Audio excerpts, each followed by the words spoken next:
Así dice la palabra de Dios. Hechos capítulo 3, versículo 23, capítulo 16, versículo 23 al 30. Dice así: después de haberles azotado mucho, los echaron en la cárcel, mandando al carcelero que los guardase con seguridad, el cual recibió este mandato. Los metió en el calabozo de más adentro y les aseguró los pies en el cepo. Pero a medianoche, orando, Pablo y Silas cantaban himnos a Dios y los presos los oían. Entonces sobrevino de repente un gran terremoto, de tal manera que los cimientos de la cárcel se sacudían, y al instante se abrieron todas las puertas y las cadenas de todos se soltaron. Despertando el carcelero y viendo abierta la puerta de la cárcel, sacó a la espada y se iba a matar, pensando que los presos habían huido. Mas Pablo clamó a gran voz diciendo: no te hagas ningún mal, pues todos estamos aquí. Él entonces, pidiendo luz, se precipitó adentro y temblando se postró a los pies de Pablo y de Silas, y sacándolos les dijo: señores, ¿qué debo hacer para ser salvos? Ellos dijeron: cree en el Señor Jesucristo y serás salvo, ¿qué? Tú y tu casa. Diga conmigo: avivamiento en medio de la tribulación. Quiere decir vida en medio de la tribulación. Un avivamiento en medio de una gran aflicción. En este mundo nosotros pasamos por momentos que no quisiéramos pasar, momentos difíciles, momentos de aflicción, momentos terribles, como el mismo Maestro, el Señor Jesucristo dijo: en el mundo tendréis aflicción, en el mundo íbamos a tener aflicción. Sin embargo, Él dijo: tened ánimo porque yo he vencido al mundo.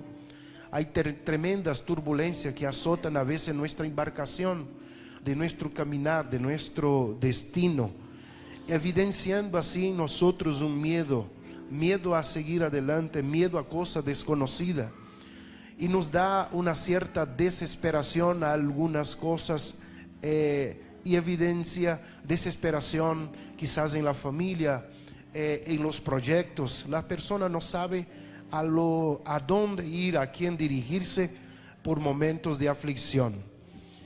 El enemigo de nuestras almas también provoca que muchos tengan turbulencias en su vida, llevando muchos a negar la fe, a enfriarse en el amor.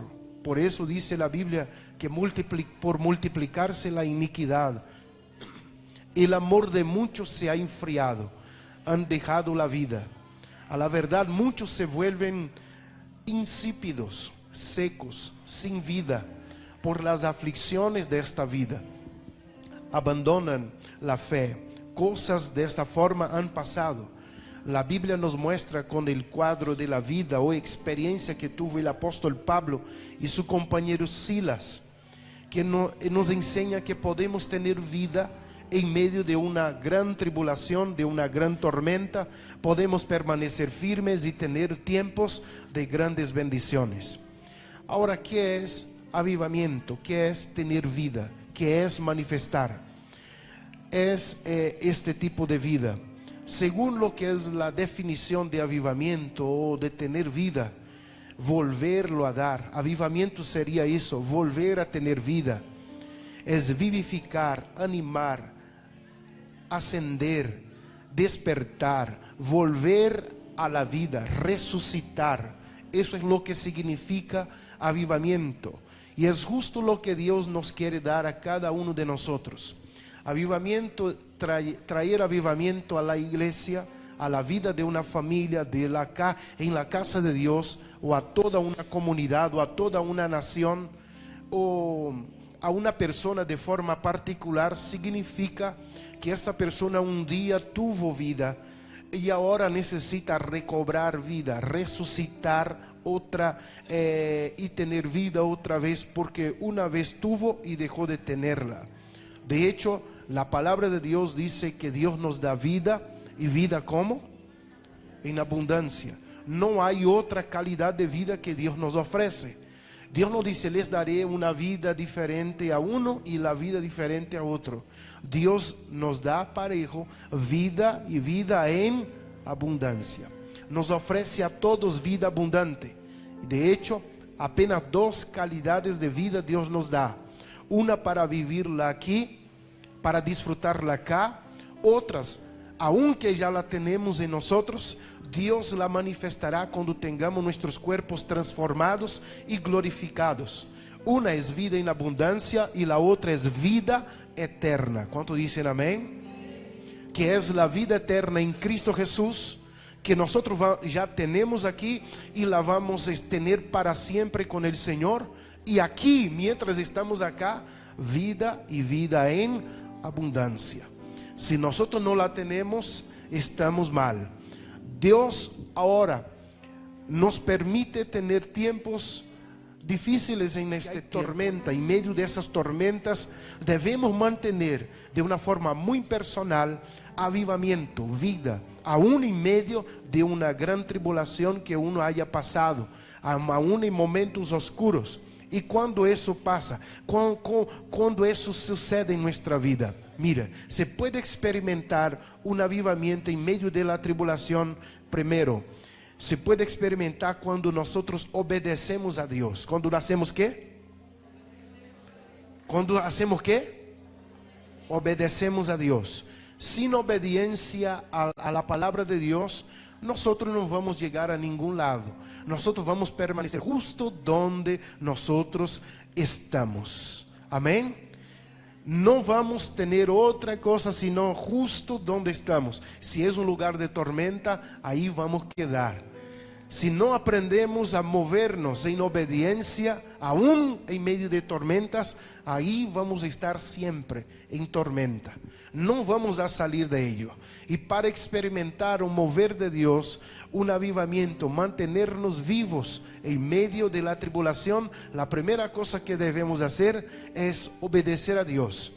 El texto sagrado en esta historia, no precisamente en los versículos que yo leí, sino en el versículo, capítulo 16, en versículos anteriores habla que Pablo y Silas tuvieron una visión de noche. Y en esta visión ellos vieron un varón que era de una localidad llamada Macedonia. Y dice que ese varón macedonio dijo así: pasa a Macedonia y ayúdanos.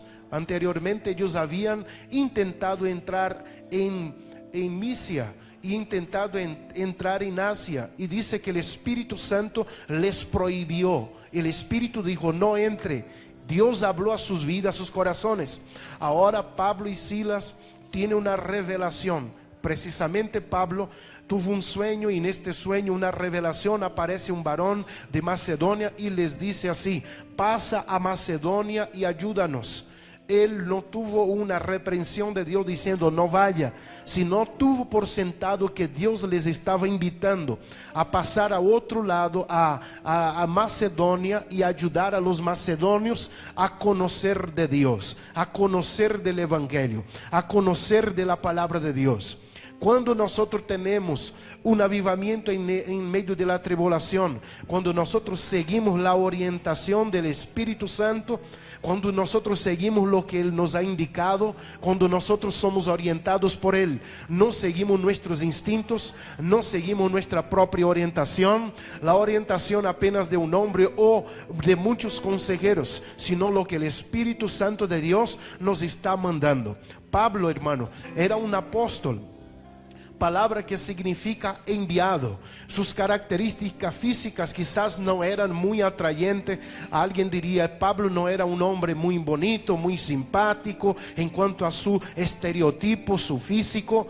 En un libro apócrifo que no está en la Biblia Sagrada, sino un libro apócrifo llamado Hechos del Apóstol Pablo, lo presenta como un hombre de muy baja estatura, un hombre de nariz grande, un hombre que era quizás visco, así lo presentan, de pierna torcida. y coloca a Pablo como un hombre no muy atrayente, que no atraía con su estereotipo, con su forma física. Otros afirman que tartamudeaba, que tenía problemas en la vista y secreciones de materia que daba a él un feo aspecto y la gente quizás lo rechazaba. No sabemos si es cierto o no, si Pablo tenía estas características físicas, pero si serlo así, era criticado por los griegos estos que creían en un estereotipo de hombres hermosos. De hecho, ellos tenían un dios griego llamado Apolos, que era el dios de la belleza, y ellos hacían sus esculturas que hasta los días de hoy no se ha podido igualar de tal perfección. Cuando vemos las estatuas griegas de los hombres y mujeres que ellos hacían, hasta mismo mostrando su físico, ellos tenían en este tiempo lo que era la adoración al físico del ser humano y creían en estas cosas. De hecho, hablaban de dioses perfectos en su estereotipo, en su forma de ser. Mirando al apóstol Pablo, si así fuera, ellos hubieran criticado diciendo: mire qué hombre tan feo, mire qué hombre, mire lo que en la creencia, escuche bien, en la creencia de ellos quizás dirían así: los dioses castigaron a este varón porque nació horroroso, nació horrible, mire, deformado, mire sus ojos, mire su nariz, mire sus piernas, mire su forma de ser, mire, y comenzando a criticarlo, a hablar de su forma, de sus características. Sin embargo, conforme leemos en la Biblia, en el corazón del apóstol Pablo, el aspecto físico era poco trascendental para él. Lo que realmente le interesaba al apóstol Pablo era estar en el lugar que le indicaba Dios. Él no, cuando Dios le hablaba al apóstol Pablo, él no luchaba, él no cuestionaba, él no peleaba. El apóstol Pablo obedecía. Que dice la palabra de Dios, la Biblia Sagrada, en 1 Samuel capítulo 15 versículo 22, dice así, mira, la parte B del versículo dice: mira, el obedecer es mejor que un sacrificio, el prestar atención que la grasa de carneros. ¿Qué quiero decir con eso? Que para Pablo no era importante el físico, era importante obedecer. Él creyó que él tenía muy bien este texto bíblico injertado en sus entrañas, puesto en su corazón, que dice: mira, el obedecer es mejor que sacrificar. Yo siempre he dicho aquí en la iglesia, en la obediencia hay bendición. ¿Usted puede repetir conmigo? En la obediencia hay bendición. Él obedecía la palabra de Dios. Él tenía características de un hombre que obedecía. Cuando él escuchó la visión de Dios que decía: pasa a Macedonia y ayúdanos, él no peleó, él no luchó, él pasó a Macedonia, obedeció lo que el Espíritu Santo había dicho para ayudar personas a conocer del Evangelio, conocer del poder de Dios. Si usted quiere vivenciar en un tiempo de avivamiento, aún en medio de una tribulación, obedece la palabra, obedece a Dios, obedece la guía del Espíritu Santo. No obedezca a tus deseos, no obedezca, no. La palabra de Dios dice: deleítate en primer lugar en el Señor y Él concederá las peticiones de tu corazón. ¿Cuántos dicen amén a esto? Primero hay que deleitarse, y eso significa obediencia. En la obediencia hay bendición de Dios. La Biblia Sagrada dice en Filipenses, a partir del capítulo 2, a partir del versículo 8, comienza diciendo: y estando, hablando de Jesús, hablando del mismo Maestro, diciendo así: y estando en la condición de hombre, se humilló a sí mismo, haciéndose obediente. ¿Haciéndose qué? Obediente hasta la muerte, y muerte de cruz. Ahora escuche lo que pasó porque él obedeció. La Biblia dice así: por lo cual Dios también lo exaltó hasta lo sumo. Hasta que, mira lo que está diciendo, el ejemplo que nos ha dado Cristo. Y Cristo dijo así: yo os di el ejemplo para que como yo hice, hagáis vosotros también. Pero ¿sabe cómo comienza esta palabra? Comienza diciendo que haya en vosotros el mismo sentir que hubo en Cristo Jesús, que tomando la forma de hombre, se humilló y en forma de hombre obedeció hasta la muerte. ¿Cuál es el sentir que hubo en Cristo Jesús? La obediencia.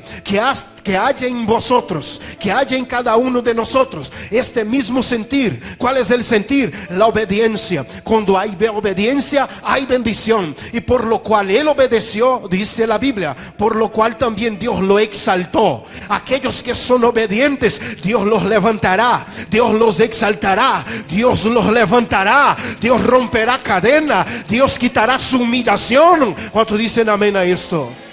Dios quitará su oprobio, su humillación, dice la Biblia, por lo cual también Dios lo exaltó hasta lo sumo. Y mira lo que dio, y le dio un nombre que está sobre todo nombre. En el Antiguo Testamento lo que Dios hacía era, cambiaba el nombre. Tu nombre ya no será Sarai, será Sara. Tu nombre ya no será Abraham, será Abraham. Tu nombre ya no será Jacob, será Israel, vencedor con Dios. ¿Sabe qué? Dios te cambiará el nombre, Dios te levantará, Dios te dará gloria. Yo no sé cómo está tu nombre ahora, dónde está tu reputación ahora, pero si usted se humilla y obedece a Dios, Dios te levantará, Dios te exaltará. ¿Cuántos dicen amén a eso?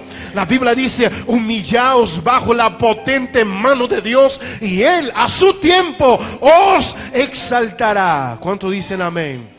Nos levantará.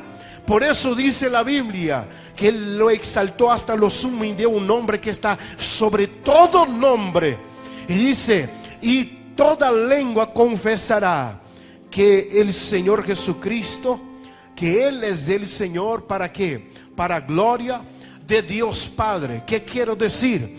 Conforme lo que leímos del apóstol Pablo, no importa el estereotipo que tiene una persona, el estatus económico, de qué familia viene, lo importante es la obediencia. Si usted obedece, Dios te levantará. Conozco un hombre en la palabra de Dios llamado Jefté. Él nació, su papá se fue con una mujer que era prostituta. De esta relación nació. Y esto fue que fue una relación fuera de lo que Dios había plasmado, porque aquel hombre era casado.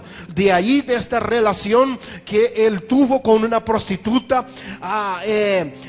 violando lo que es el pacto con la mujer que él se había casado, dice la Biblia que nace Jefté. Sus hermanos lo dejan a un lado, sus hermanos lo ponen a un lado, dicen, este no heredará con nosotros, este no estará a nuestro lado, este no será una bendición con nosotros, este no heredará la herencia de nuestro padre. Y lo echaron de su ciudad y botaron a Jefté. Muchos de nosotros diríamos, ¿para qué nací? ¿Para qué soy? Pero yo veo en Jefté algo diferente. Jefté, él siguió firme, él siguió obediente, él siguió creyendo en Dios, en su palabra, siguió firme en la presencia de Dios, hasta que hubo guerra con Israel. Y los hermanos que habían votado a Jefté, que no eran tan obedientes a Dios, que no buscaban al Señor, tuvieron que buscar a Jefté, a donde Jefté estaba, y dijeron a Jefté así: ven tú y sé nuestro jefe, nuestro presidente, nuestro caudillo, nuestro capitán, ven y manda en nuestra nación y comienza a gobernar como un juez y pelea en contra de estos enemigos que están en contra de nosotros. ¿Sabe qué, mis amados hermanos?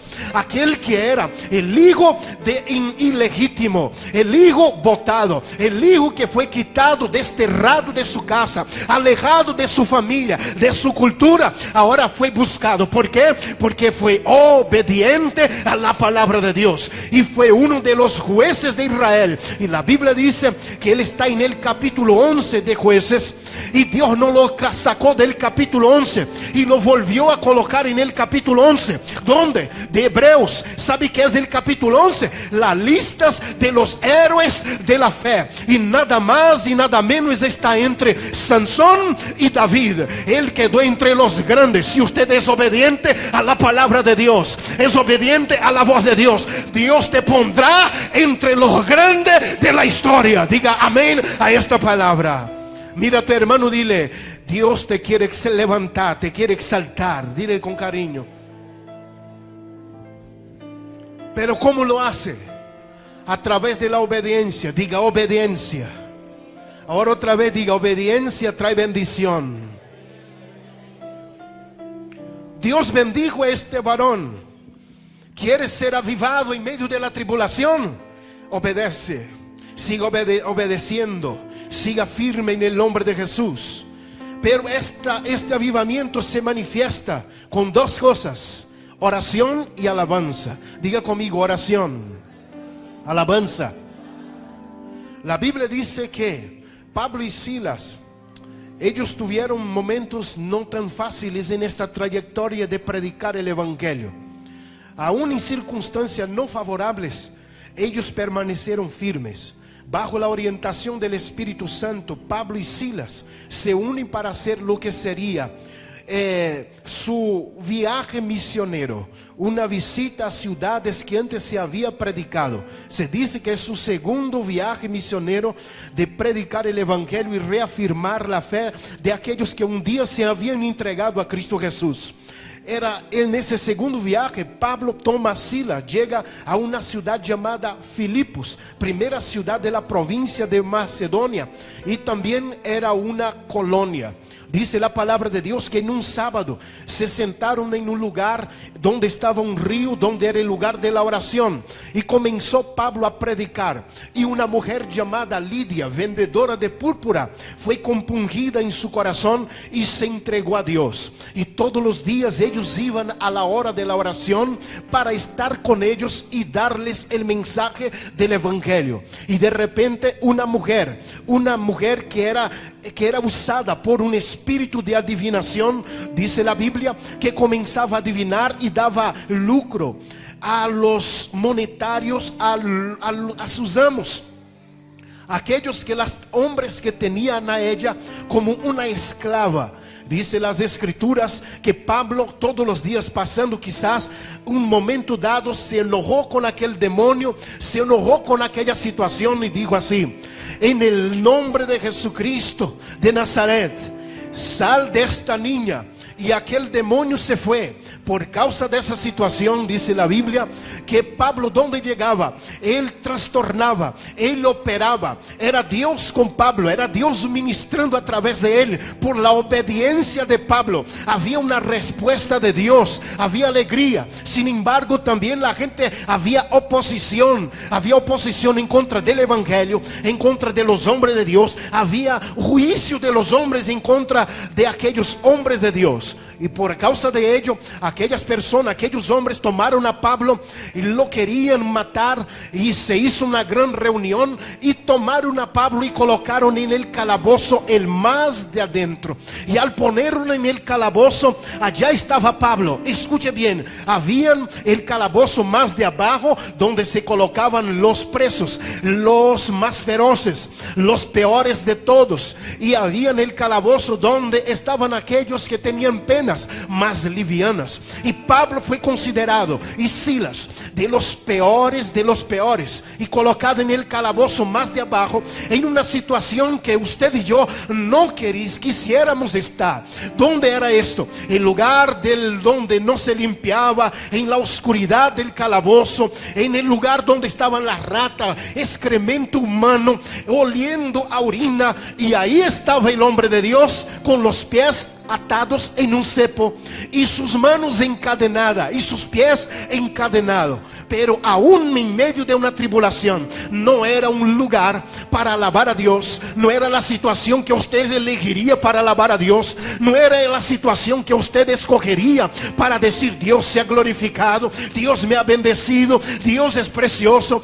Muchos en esa situación que diría: Dios, ¿por qué estoy aquí? Yo estoy predicando, yo soy hombre de Dios, yo obedecí tu voz. Tú me mostraste un varón macedonio y me enviaste a predicar el evangelio. Pero ¿por qué estoy en esta situación? ¿Por qué me permitiste? No estoy en pecado. ¿Acaso desobedecí su voz? Alguien diría así en los días de hoy. ¿Qué diría usted en medio de una confusión, en medio de una tribulación como esta, encarcelado? Si un pastor hoy va a la cárcel, si un evangelista o algún cristiano por predicar la palabra de Dios, alguien diría, no es la voluntad de Dios que él estuviera predicando, por eso lo llevaron. Yo lo dije, no oró, no ayunó, eso lo diríamos. Pero Pablo y Silas, ellos estaban en aquel lugar. Escuche bien, no importa el lugar que usted esté, si en una tribulación, si en la cárcel, ese es el lugar que usted está, ese es el lugar que usted debe orar, ese es el lugar que usted debe buscar a Dios. Te pusieron en esta situación, entonces busque, ore, ayune, comience a alabar a Dios. Dice la Biblia Sagrada que Pablo y Silas no se les importó el lugar en donde ellos estaban. Ellos comenzaron a alabar a Dios, y dice que cerca de la medianoche Pablo y Silas cantaban himnos y oraban a Dios. Parece que yo veo y tengo la escena delante de mis ojos, y veo a Pablo comenzando a decir, ¿quién me separará del amor de Dios? Porque ni la muerte, ni lo alto, ni lo profundo, ni ángeles, ni la tribulación, ni la vida podrá separarme del amor de Dios que está en Cristo Jesús. Y parece que yo veo a Silas que estaba del otro lado y comenzaban ahora a cantar quizás el Salmo 23 diciendo, el Señor es mi pastor, nada me faltará. Aunque yo ande por valle de sombra de muerte, no temeré mal alguno, porque tú estás conmigo. ¿Cuánto dicen amén a eso? Y yo los veo alabando a Dios, glorificando a Cristo Jesús, exaltando al Señor, orando a Jehová. La primera cosa que ellos hicieron fue orar. Diga, oración. Ellos oraron. Cierto evangelista llamado Moody, él dijo una cierta oportunidad, una frase muy bonita, que para nosotros sería significativo escuchar. Él dijo, toda grande obra de Dios puede rastrearse en un personaje arrodillado. Toda grande obra de Dios, todo gran movimiento de Dios se puede rastrear en un personaje de rodilla. Si usted quiere mover cualquier tribulación de su vida, muévase a través de la oración. Comience a orar. La oración es la llave del avivamiento. La oración es la llave que hace mover el corazón de Dios. La oración es la llave. Mucha oración, mucho poder. Dígame a esa palabra. Si no oramos, si no hablamos con Dios, no hay bendición. Nuestra prioridad debe ser orar. Nuestra segunda prioridad debe ser orar. Y nuestra tercera prioridad debe seguir siendo orar. Dígame a esto. Esta es la prioridad del creyente. ¿Qué dijo Dios de nuestras reuniones? Mi casa será llamada casa de oración. Casa de orar, de buscar a Dios, de platicar con Dios. Señor, vine a tener una plática contigo. Vine a hablar de unos problemas que he tenido. Vine a pedir perdón de mis pecados. Vine a reconciliarme contigo. Vine a poner mi negocio en tus manos. Vine a recibirte. Vine a reconciliar ahora mi familia contigo. ¿Cuánto dicen amén a eso? Un lugar de orar, un lugar de buscar a Dios, de tener un encuentro con Jehová, con el poderoso Dios, y decir, cambia mi vida, ya no aguanto más esa situación.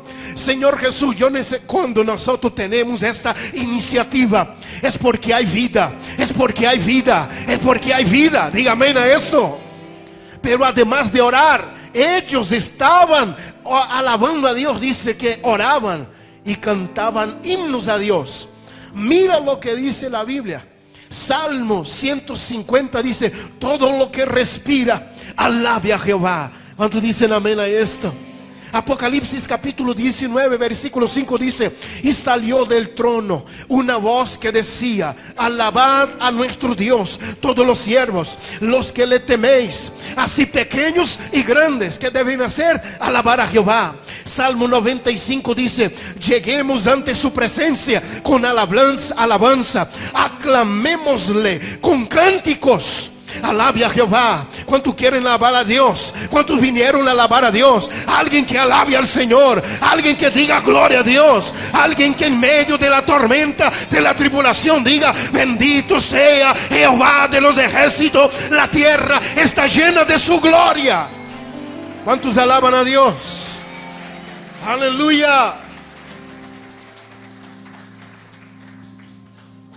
Es momento, hermano, de transformar nuestras crisis en avivamiento, con buena actitud. La Biblia dice: si nuestros ojos son buenos, todo nuestro cuerpo tendrá luz. Si nuestros ojos son malos, todo nuestro cuerpo estará en tiniebla. ¿Cómo estás viendo tu circunstancia, tu problema? La Biblia dice: comience a verlo a través del mover de la oración, a través del cantarle a Dios cánticos espirituales. Yo puedo transformar el momento de mi vida, puedo transformar mi ambiente. Mientras cantaba Pablo y Sila, algunas cosas sucedieron. Alabanza y oración. Cuando le hacemos alabanza y adoración, le ponemos a Dios el control de todo. Le decimos: Dios, tú tienes el control. Y cuando Dios tiene el control, Él manda. Él coloca en el canal que Él quiere. Él dice lo que Él pone en el final feliz. ¿Cuántos dicen amén a esta palabra? Es Él que hace la obra. Cuando le pone, ahí usted dice: no, pastor, yo decido. Hay un versículo que dice así: de Dios es el querer y el hacer. Así que lo que tú tienes que hacer, si le pones el control en la mano de Dios, de Él es el querer y el hacer. Él quiere y Él lo hace. ¿Cuántos dicen amén a esta palabra? Pero todo lo que Dios hace es bueno. ¿Cuántos dicen amén? Cuando Dios terminó de hacer todo, dijo Dios, y vio Dios que era bueno. ¿Que era qué? Bueno. Todo lo que Él hace es bueno. Así que voy a colocar el control en las manos de Dios. ¿A través de qué? Obediencia, oración y alabanza. Diga conmigo: obediencia, oración y alabanza. ¿Sabe qué hace eso? Pone en las manos de Dios el control en el nombre de Jesús. Con eso declaramos que nuestra dependencia no es de lo que tenemos, no es de nuestro trabajo. Dependemos de Dios, dependemos de Él. Yo quiero algo más de lo que yo tengo. El recurso no está con el pastor, no está con la iglesia, ni está con mi oración. Está con Dios, está con Dios. Dios tiene los recursos. ¿Usted lo cree? ¿Usted lo cree? Diga un amén a eso. Dios tiene los recursos. Entonces le vamos a poner el control en las manos de Dios. Yo quiero ver un pueblo hoy que está dispuesto a orar, a obedecer y a cantarle a Dios. Cuando llegue aquí, estoy pasando por una situación, pero yo sé que Dios intervendrá. Por eso vine a alabar, a glorificar, a orar a Dios y decir: tú tienes el control. Diga amén a esta palabra. Él está sentado en el trono. ¿Cuál fue la respuesta para Pablo y Silas mientras ellos oraban? Dice que hubo un terremoto que sacudió la cárcel. ¿Hubo qué, hermano? Un terremoto sacudió la cárcel. Otra cosa, las cadenas se soltaron. Imagínate, un terremoto que sacude la prisión, suelta las cadenas de los que están esposados. Imagínate, un terremoto mata. Mira lo que hizo el terremoto que pasó aquí, el sismo que sucedió.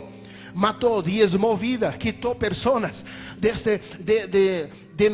su lugar, tumbó, dejó personas tristes, le quitó casa. Pero aquí sacudió la cárcel, abrió las puertas de la cárcel, las cadenas se soltaron y fueron liberadas personas.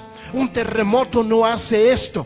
Y el carcelero ahora piensa de una forma diciendo así: me voy a matar, porque en aquel entonces, si un responsable por los presos los dejaba huir, dice la historia, que aquel que los dejó huir, que les permitió huir, que no los guardó bien, estaba sentenciado a la muerte. Y él dijo: no me van a crucificar, de una vez me voy a matar. Y salió y quiso matarse.